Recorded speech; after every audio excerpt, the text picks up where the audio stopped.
I felt like if I could just have somebody to guide me where I could get over the hump where I may just quit, and then I could actually start to see the results, and the results themselves would create that motivation loop for me. And that's exactly what happened with your program and working with Jill, and I'm so happy that I did it.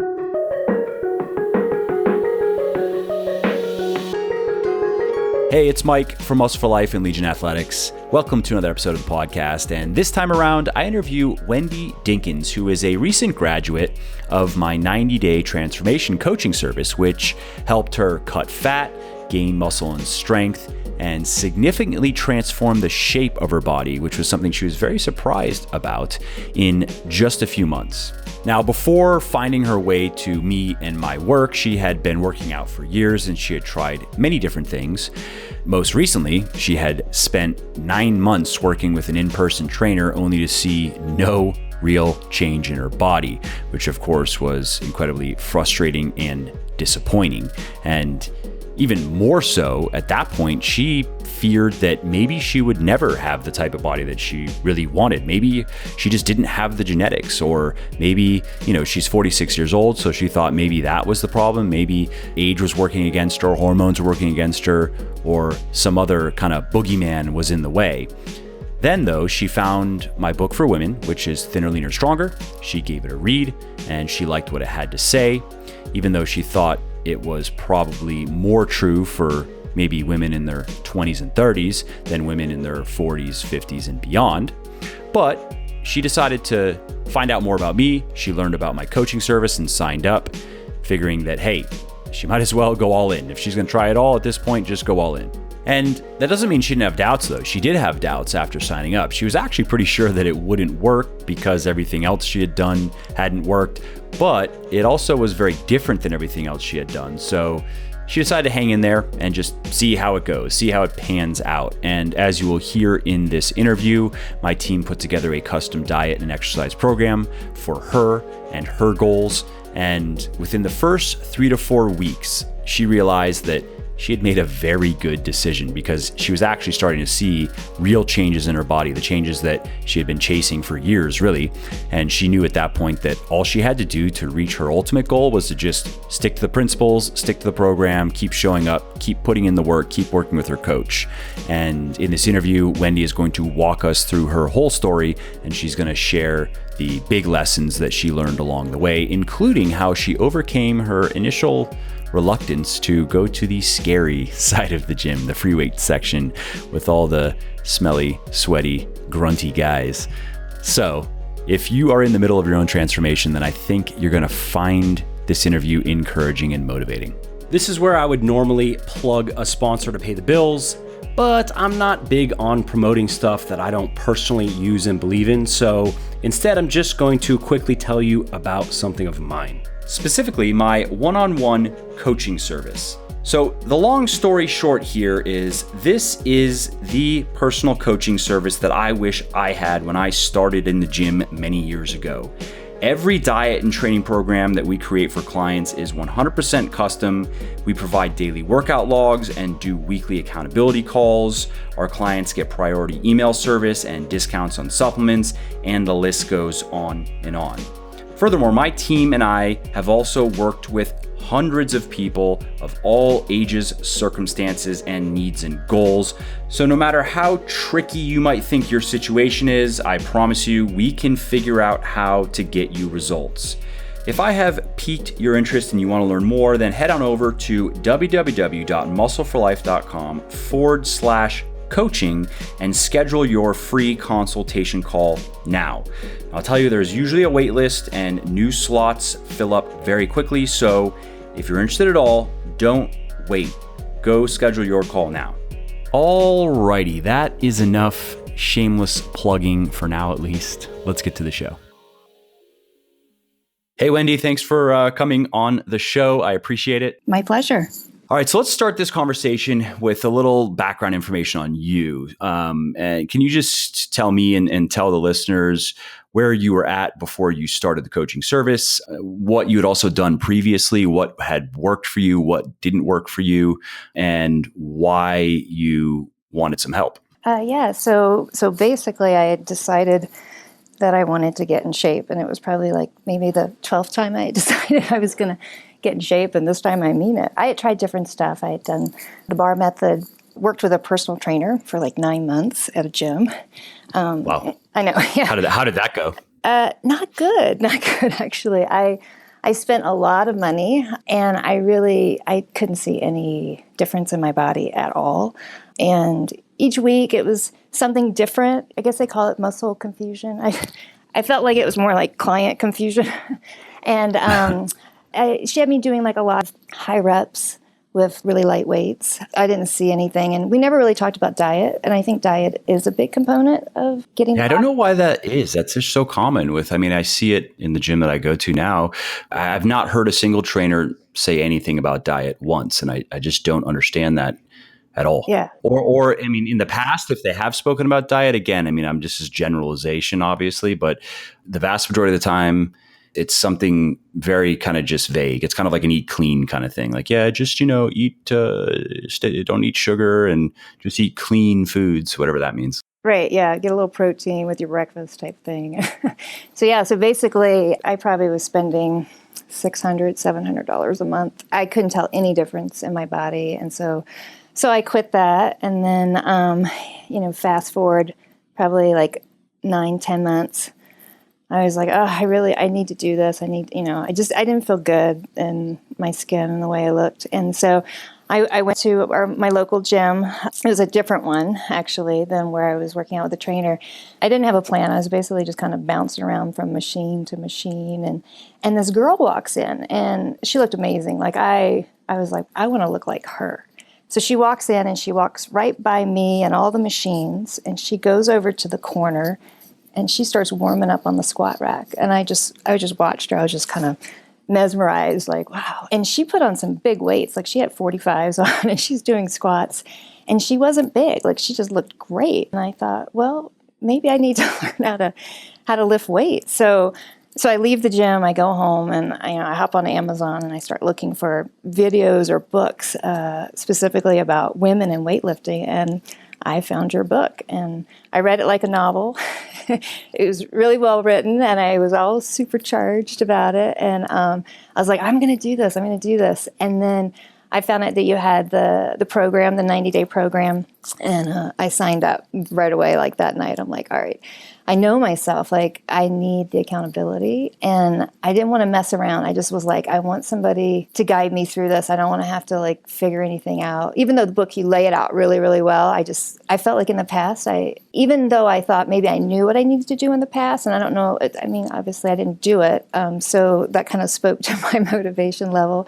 And I felt like if I could just have somebody to guide me where I could get over the hump where I may just quit, and then I could actually start to see the results, and the results themselves would create that motivation loop for me. And that's exactly what happened with your program and working with Jill. And I'm so happy that I did it. Yeah, that point of needing accountability. Tell me more about that, because I know that is a big reason why people want to be coached, even people that very much know what they're doing, but they still want to have someone to work with. How has that helped you? Well, I think for me, and this actually probably will explain it the best. So of course I read the book. I'm really jazzed. I sign up for the program. I get connected with Jill. But the day before we actually were officially to start, I had so many doubts. Like, I was like, I don't think this is going to work for me. I like to eat. What if I'm really hungry? I'm 46 years old. This was really written for girls in their 20s and early 30s. Like, all these doubts started going through my head. So I probably would have quit right then. But Jill, she was great. Basically, she just said, trust the process. It will work for you. I'm here. We'll tweak things if we need to. Like this, just trust it, it's going to work. And when she was saying that, I was like, it's like this peace kind of came over me. And then I think that was like the moment where I really was like, all right, I'm jumping in with both feet. And I really gave it 100% because I really wanted it to work. And at what point did you see like, oh, wait a minute, this is actually working? Like how long in did it take for you just psychologically to be like, oh, wow, I guess my doubts were I guess I didn't need to worry. Look at this. Right. Well, so the interesting thing was I was not hungry. Probably like a couple days in, I was like, wait a second, I'm not hungry. And actually, I felt I had more energy. So that was like right off the bat. So I think for whatever reason, my blood sugar wasn't like staying like where it should. And I probably wasn't eating enough protein. So that was like immediate.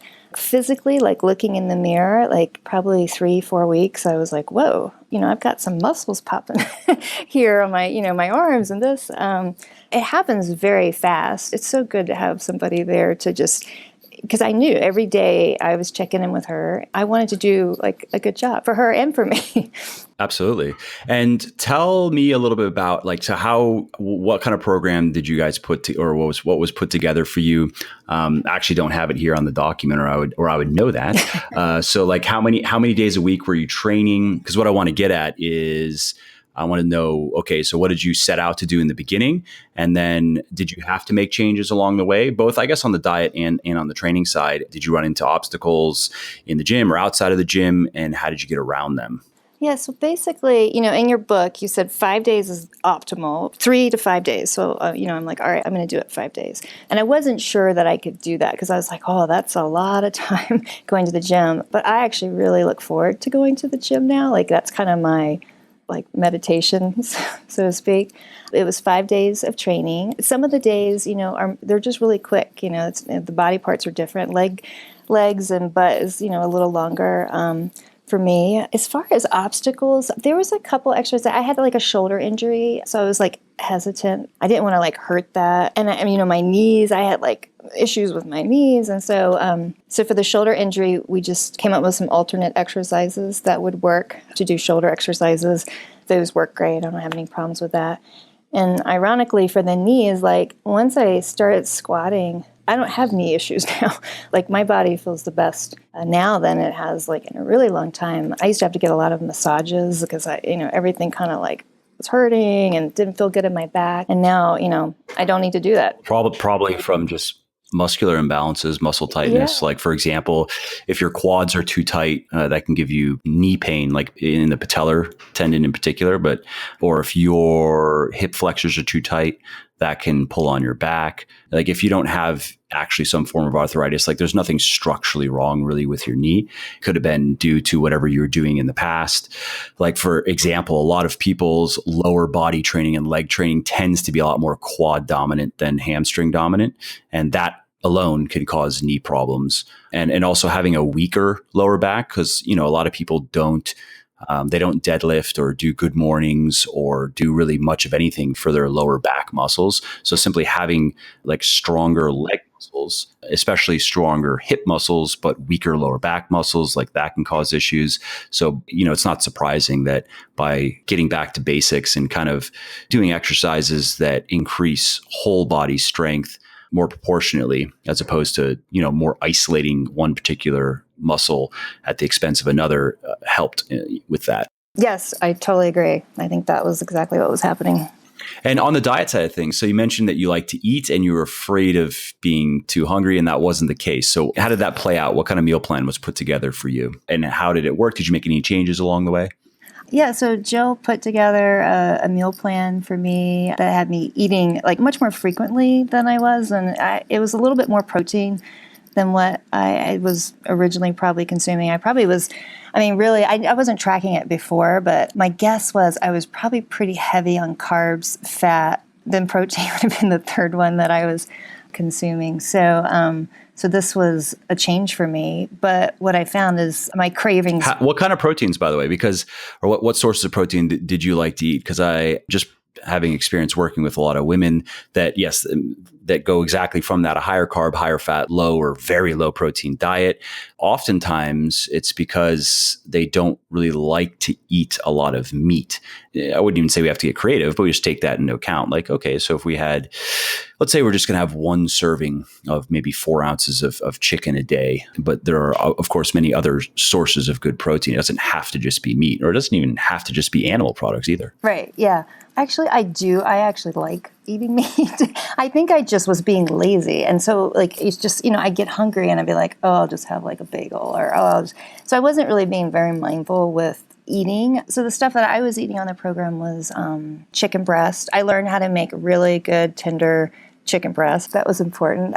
Turkey, fish, egg whites. I loved legumes, beans, occasionally tofu. As far as like changing it up, I really liked the cheat meal. I thought that was brilliant and was really helpful. What was your go-to?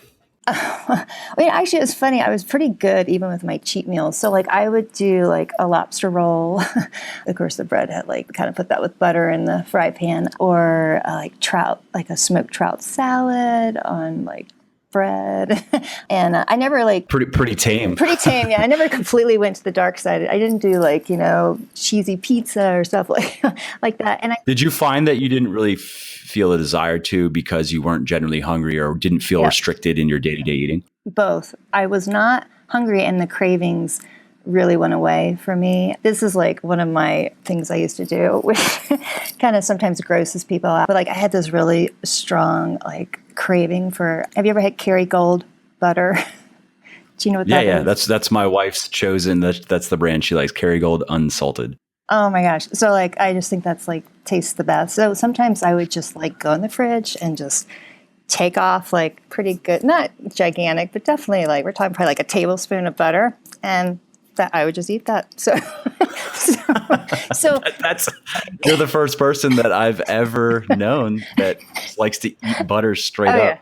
Yeah. My son he likes butter. I've never seen him do it, but that's something I could see him doing just because he likes butter and he's random. Oh yeah. Well, and what I think was happening, and I kind of was like curious, like why would I be craving butter? And it was salted butter. And I think it was a little bit of my adrenals and my blood sugar. So what I guess I'm getting at is once I got on the diet part of it that Jill created for me, I didn't have those cravings anymore. I didn't like right now, like I'm talking about my past craving for butter, and I have no desire to run to the fridge right now. So that was a good thing. Yeah. And also previously your dietary fat intake may have been too low or all over the place, or maybe your saturated fat intake may have been too low. So, there are other reasons why you might have been gravitating toward butter. Yeah. Who knows? And so you're going through the program, and is there anything else just in terms of obstacles, anything that maybe not even physiological, but psychological, or was it more or less kind of getting through the first few weeks and then seeing the results and being like, cool, so now this is what I do now? Yeah. So like one of the things that was, I think, hard for me, and I think it's hard for anybody starting something new, is you just feel like, oh, I don't know what I'm doing. Like I'm going to look like a doofus in the gym, and people are going to know I'm a beginner. And, and I started off like for my squats with just the bar. There's all these accessory muscles that kind of come into play with some of these exercises, and some of those aren't strong enough yet. So like the bars, like doesn't look really smooth and fluid as I'm doing my squats. And I'm very aware that maybe somebody's looking at me, and you just get over that. I think the other thing is, being back at the free weights, there are not a whole lot of women back there. I mean, there's definitely women, but I mean, the majority, 90%, are guys. And I had this feeling like, some guy was just going to come up to me and be like, woman, look, you're on my bench, go get a mat, go get your Barbie weights and, lay down over there and do your thing. But nobody did that. They were actually really nice. Like the guys were like, can I help you with that? I'm like, no, I got it, but yeah, it was just, anytime you do something new, there's a learning curve, and sometimes you're outside your comfort zone, but I think you just get over it. Yeah, it's again, I've heard that many times just speaking with and working with many women, and I totally understand, but the vast majority go through the same experience where one, they realize actually most people are more just staring at themselves more than anything else. It's pretty much their phones and themselves, and that's 80% of their attention for their entire workout. And then to that second point, with how are the guys going to act if you're encroaching in their territory, and find the same, that it ranges from not having, just no interaction, good or bad, to let me help you, to let me hit on you, is the more annoying. That's the really the I would say the only potential that could be annoying, but that's also easy to avoid by just avoiding eye contact. That's the key to that. You keep your headphones in, you avoid eye contact, and it's very unlikely that you're going to be interrupted. It still happens though. A guy has to be bold. He has to be pretty bold to come up. It happens. Yeah. It is funny. Yeah. I have the headphones on and you just kind of keep your head down. But everybody's really nice. So it's not a problem.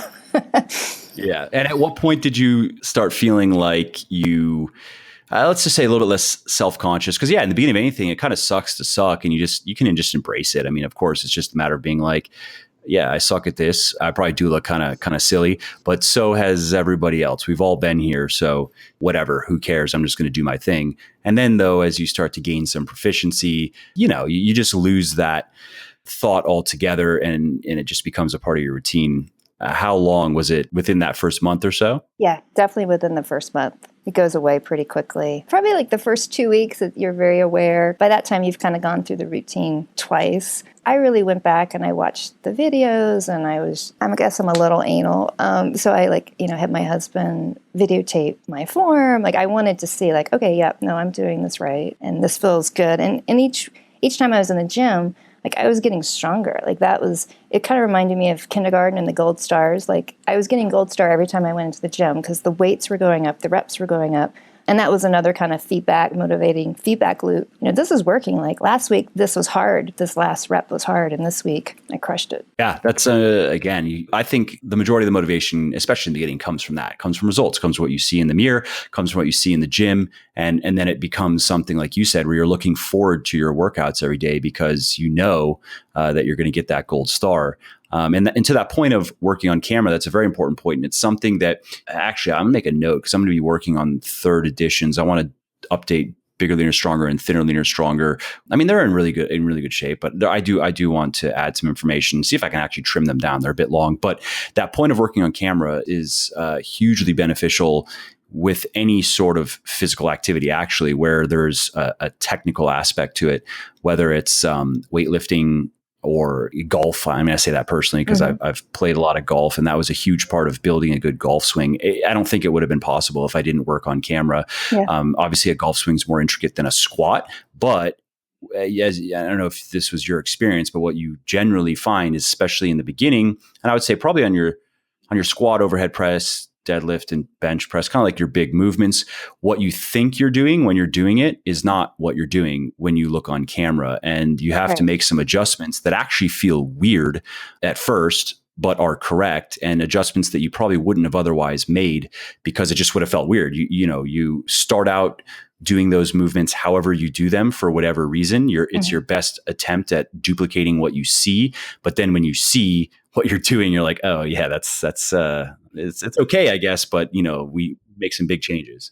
Yeah, exactly. Yeah, because I think for the squat, am I parallel? Wait, oh no, I didn't. I didn't go to parallel. And I only know that after I'm looking at the video, and then I can make the adjustment. But the video, so I use that pretty frequently in the beginning because I wanted to make sure I wasn't creating a bad habit. And then I like to just, once a month, just check in and be like, nope, that still looks good with the video. Yeah, that's smart too, because as you get stronger and you start pushing yourself, I'd say the likelihood of your form slipping a little bit goes up, especially when you're getting down to those last few reps and you're starting to get fatigued. And there's actually research on this that shows that our perception of what we are doing with our body and with our limbs tends to become distorted as we get fatigued. Mm-hmm. So it's just a good idea, to check in, and especially again, on your bigger lifts and on your working sets, and making sure that you're getting your last few reps. Because, oftentimes what you'll find is let's say the first half of your set will be very good.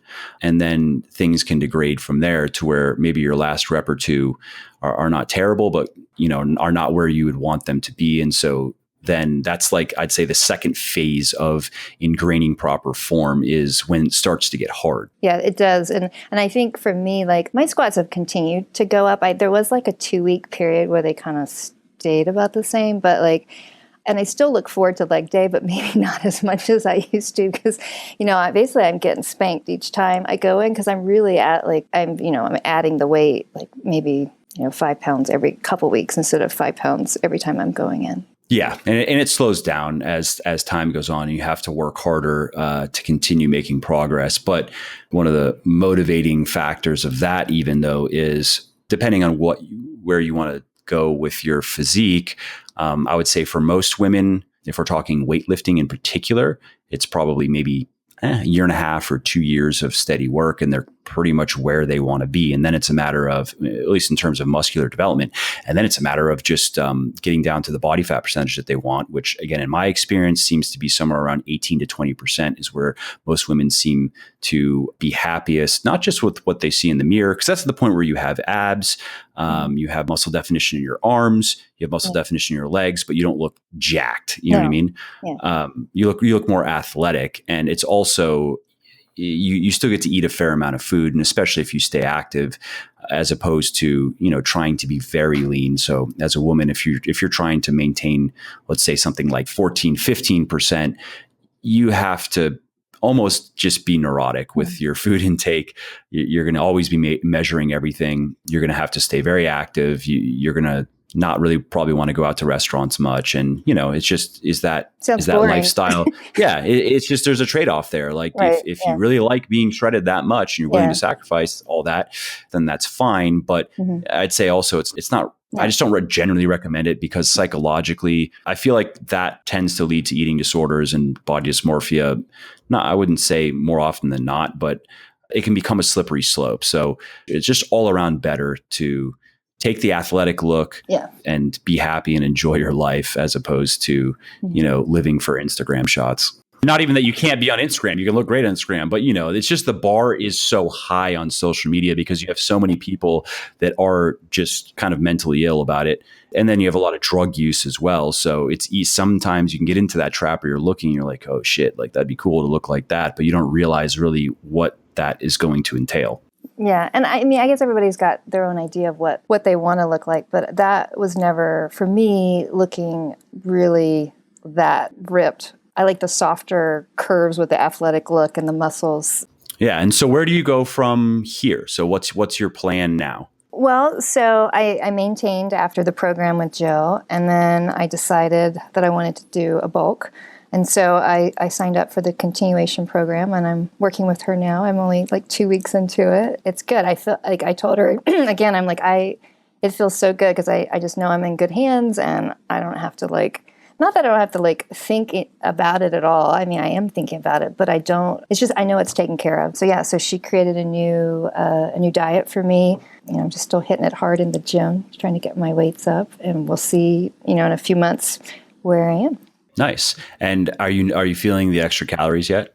Yeah, a little bit. It is a lot of food. I mean, it's totally doable, but I feel actually stronger too. So we'll see. Yeah, that's what you should notice fairly quickly. Like within the first 2 or 3 weeks, your workouts should feel just a bit easier. Mm-hmm. Yeah, definitely. Well, let's say this. The weights you've been working with should feel a bit easier. The workouts themselves actually might not feel easier because you are now progressing, a little bit faster than you were previously. But, you notice like, ooh, I have more energy, and this was pretty heavy a few weeks ago, and now it's not so heavy. Mm-hmm. Yeah, exactly. That's exactly what's happening. And so it's always interesting speaking to a woman that just because bulking tends to be more of a guy thing, because a lot of women are afraid of gaining any fat, even though, of course, when you do it right, you don't have to gain very much fat. So psychologically, where are you at in that? Are you just like, you just don't care about gaining fat, or what? Why did you choose to bulk? Well, I think what was such an amazing thing for me in the program, the 90-day program, was the shape of my body really changed. I tried dieting and cardio, and yeah, I could get thinner, and in my clothes people were like, oh, you lost weight, but I'd be like, oh gosh, I wouldn't want to be in a bathing suit in front of you, because I felt like I had a little bit of that skinny fat, and the shape hadn't changed. So after the 90-day thing, I was like, wow, my shape, Mike was right in his book, you really can change the shape of your body. So, and then I was just kind of looking at myself, and I was really pleased with what I was seeing. I still really am. I'm so glad I did it. But I was like, I wonder where I could take this. What could it look like? So I talked to Jill, and yeah, I was a little worried. I'm like, oh, I don't want to get fat. But then I was, I thought about it. I was like, it was so easy to drop the weight the first time around in the 90 days. I know what I need to do. And even if I like get chicken, I've got Jill in my corner to help me. So, and ideally, we're creating a diet that is going to give me a little bit of a surplus, but not crazy. I don't think I've put on like a lot of excess body fat at all. And I'm hoping just... And you won't. I mean, you'll notice, I would say you'll probably after the first month or so, you'll be like, I guess I look a little bit softer. Mm-hmm. And that's kind of just how it's going to progress. Like every month you'll be like, and I look a little bit softer, but it doesn't get out of control unless you let it get out of control. Right. And that's where the pictures come in with, once a month I'm sending my pictures to Jill. So, she can also just make sure, and we're doing the measurements. So yeah, this is new, and I'm going to see where it takes me. Yeah, it's great. And just for everybody listening, what she said, I have found that again for myself and just working with people is the simplest way of getting over that fear of gaining body fat is once you've lost it and once you've gotten lean one time and you see like this is just really isn't that hard, then you're just like, okay, who cares? Because you have a purpose for gaining a little bit of body fat, which is of course just gaining some muscle. So then it becomes even kind of fun where you're like, okay, cool. So for the next 3, 4, whatever, however many months, I'm going to be in a slight surplus and I'm going to have good workouts. And I mean, in general, you're just going to feel a little bit more energetic and you'll probably notice other beneficial changes more related to just because your hormone profile is generally at its best in terms of in a dietary context, at least when you're in a slight surplus, just because you have, your anabolic hormone profile in particular is kind of optimized. And then there are just downstream effects from there. So all around you can enjoy the process and then you get to see 2 or 3 months of cutting and you get to see now what did that get you and compare your pictures and compare your measurements. Right. Yeah, it's like unwrapping a present. Like so, and I think you got to wrap it first. And then you got to wrap it first. And one of the things you were asking, like challenges, like another thing that came to mind is I have a tendency to be a little, perfectionistic. And so, in the past, like when I was just doing cardio and dieting, it felt like I was just on that hamster wheel. And like, heaven forbid I have a week where I don't want to do, freaking cardio. Whereas with this, the perfectionistic tendencies kind of disappear because I'm like, all right, I'm in the gym, I'm building that muscle. That muscle's there. It's not going away. So, okay, I'm bulky. I'm going to add a little fat, but I'll just take it off. And then, we'll see what we got underneath. Absolutely. And when you know that you can lose fat and not muscle, because that's also a common fear, which I understand because a lot of people have experienced that, even speaking to the skinny fat point that you made, where a lot of women have experienced that, where sure, you can lose weight, but if you go about it incorrectly, a fair amount of that weight is going to be from muscle. Yeah. You can get to that where people, sure, you look a bit skinnier in your clothes, but you're just not happy with what you see in the mirror. And then you're stuck. Like, so what then? Am I just genetically fucked? Am I always going to have a body that I can't change how my body looks then? Is this it? Yeah, it did feel like that. It was like the carrot at the end of the stick. It just wasn't fully attainable. That's how, it felt up until this program. Totally. Okay, great. Well, I mean, that's everything I had on my list. Is there anything else that you wanted to share with me or with the listeners? Yeah, there was one thing actually I just remembered. So like a year ago, I did one of those DEXA scans for bone density, and it showed that I was actually starting to lose bone density. I forgot the term. It's like the precursor to osteopenia, I think. I did another one, and I'm no longer in that state. So like, I would just really encourage all women, especially women who are older, lift heavy weights. Like do it for yourself, your self-esteem, but do it for your bones. Like it does reverse that, and it's pretty amazing. Yeah, it's a good point. Yeah, osteopenia is like, so you have sarcopenia, which is muscle waste, and osteopenia being bone wasting. And just to that point, that of course makes sense because I've looked at a few studies that show that's exactly what happens when you lift heavy weights is it makes stronger bones. And that, that matters, like you said, it matters less to a 20-year-old person than to a 40-year-old person, but it matters less to you than it does. Where it really is going to pay off is, 30 years from now, you're not going to be falling down and breaking your hip. You're going to have strong bones. You're going to have a strong body. Right. Love it. Thank you so much. And one other quick thing I was just thinking, you had a quote in your book that really spoke to me.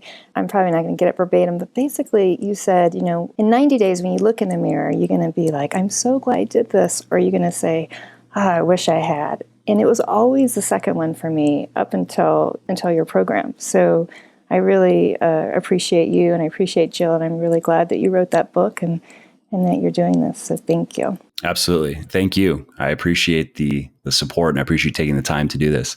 And if you, Mr. or Mrs. Listener, would like to follow in Wendy's footsteps and get on the fast track to building your best body ever, head over to muscleforlife.com. That's just muscle, F-O-R, life.com/coaching, and schedule your free consultation call today.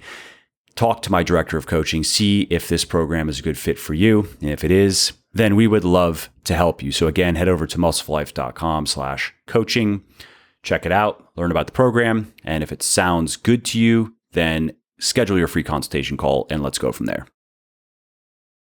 Hey there, it's Mike again. I hope you enjoyed this episode and found it interesting and helpful. And if you did and don't mind doing me a favor, then please do give this video a like and leave a comment down below. Not only do I like to hear from everybody and I jump in and reply to as many comments as I can, it also helps other people find their way to the show and learn how to build their best bodies ever too. And of course, if you want to be notified when the next episode goes live, then just subscribe to my channel and you won't miss out on any of the new content.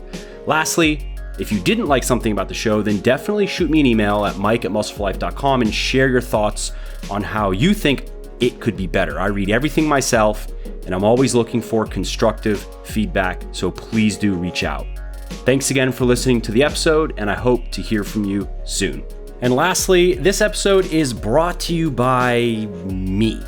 Seriously though, I'm not big on promoting stuff that I don't personally use and believe in, so instead, I'm going to just quickly tell you about something of mine. Specifically, my one-on-one coaching service. So the long story short here is this is the personal coaching service that I wish I had when I started in the gym many years ago.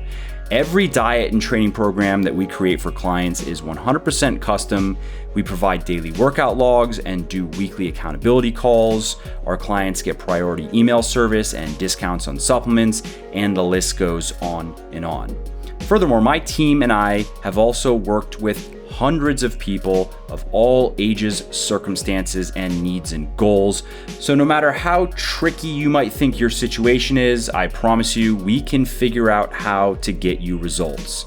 If I have piqued your interest and you want to learn more, then head on over to www.muscleforlife.com/coaching and schedule your free consultation call now. I'll tell you, there's usually a wait list and new slots fill up very quickly. So if you're interested at all, don't wait. Go schedule your call now.